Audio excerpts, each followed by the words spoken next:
کیا دنیا کے ہر کافر سے جنگ کرنے کا حکم دیا گیا ہے؟ پیغمبر اسلام صلی اللہ علیہ وآلہ وسلم کے فرمان کے مطابق شہید کون ہے اور اسلام میں جہاد کا مقصد کیا ہے؟ آئیے جانتے ہیں سوالوں کے جوابات کے بارے میں ہمارے آج کے اس ایپیسوڈ میں۔ اعوذ باللہ من الشیطان الرجیم، بسم اللہ الرحمن الرحیم۔ محترم ناظرین، سلام علیکم ورحمۃ اللہ وبرکاتہ۔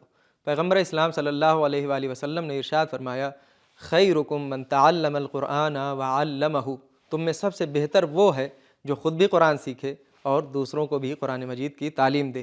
آج ہم آپ کے سامنے سورہ محمد کی آیت نمبر 4 کی تفسیر لے کر حاضر ہوئے ہیں۔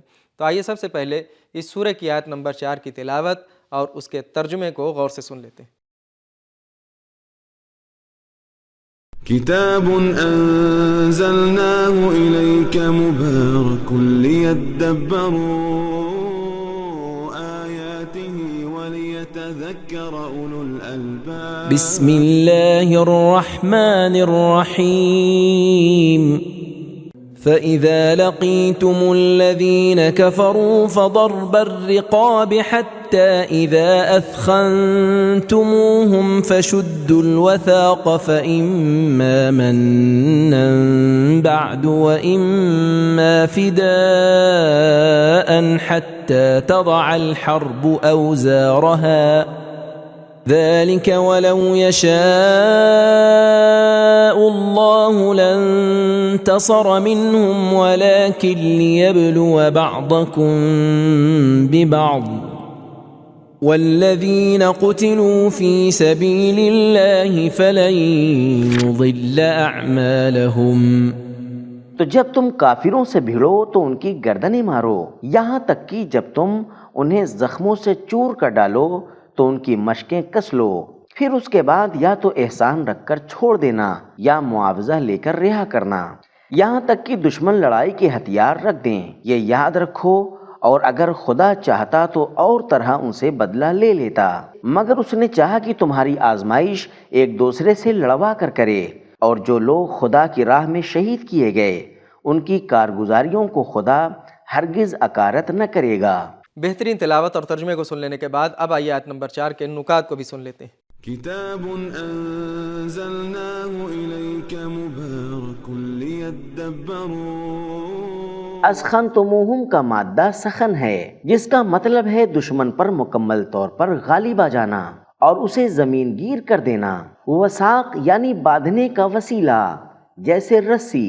اسلام میں جہاد کی حکمتیں کئی پہلو رکھتی ہیں۔ نمبر 1، الف، خود یا دوسرے مظلوموں کی دفاع کے لیے۔ اذن للذین یقاتلون بانہم ظلموا، سورہ حج آیت نمبر 39۔ کما یقاتلونکم کافہ، سورہ توبہ آیت نمبر 36۔ بے، فساد اور فتنے کا خاتمہ کرنے کے لیے۔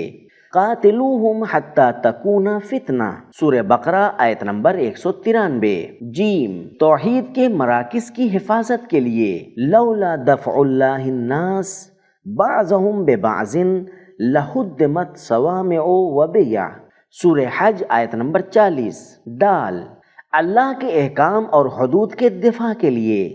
قاتل الذین لا یؤمنون باللہ ولا بالیوم الآخر ولا یحرمون ما حرم اللہ ورسولہ ولا یدینون دین الحق، سورہ توبہ آیت نمبر 29۔ یہ آیت میدان جنگ کے حالات سے متعلق ہے، یعنی جب کفار آپ کے مقابل آ کر لڑ رہے ہوں اور آپ کو مٹانے کی کوشش کریں تو پوری قوت سے لڑیں اور انہیں قتل کریں۔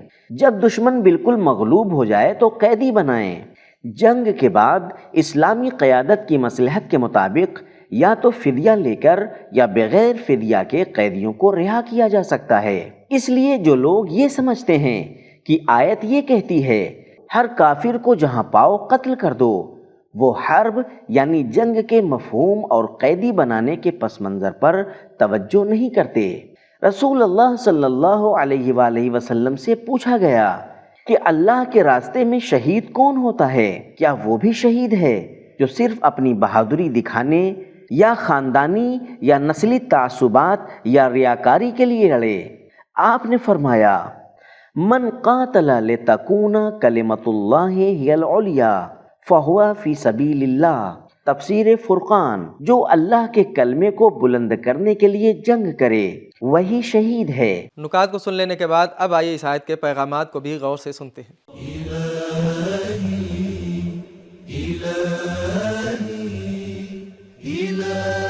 پیغام نمبر 1، کافروں میں سے صرف ان سے جنگ کرو جو تمہارے خلاف میدان میں آئیں۔ نمبر 2، مسلمان مجاہد کو تربیت یافتہ، بہادر اور ہر لمحہ تیار ہونا چاہیے۔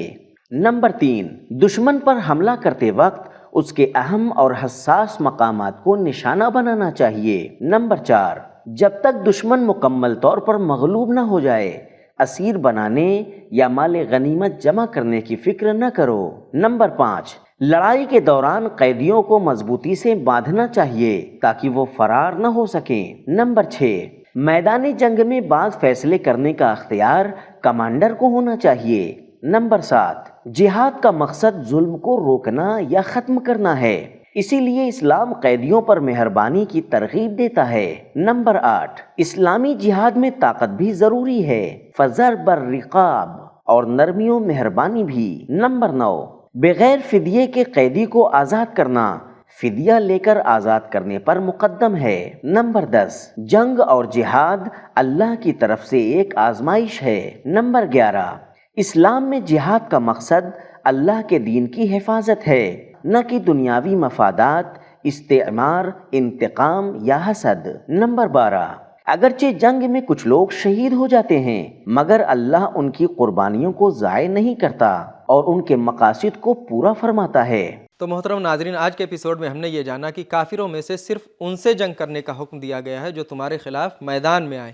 رسول اللہ صلی اللہ علیہ وآلہ وسلم نے فرمایا کہ جو اللہ کے کلمے کو بلند کرنے کے لیے جنگ کرے وہی شہید ہے، اور اسلام میں جہاد کا مقصد ظلم کو ختم کرنا یا روکنا اور اللہ کے دین کی حفاظت کرنا ہے۔ یہ تھے ہمارے سوالوں کے جوابات۔ ملتے ہیں اگلے ایپیسوڈ میں، تب تک کے لیے شکریہ۔ خدا حافظ۔ سبیل قرآن، قرآنی سماج کی پہچان۔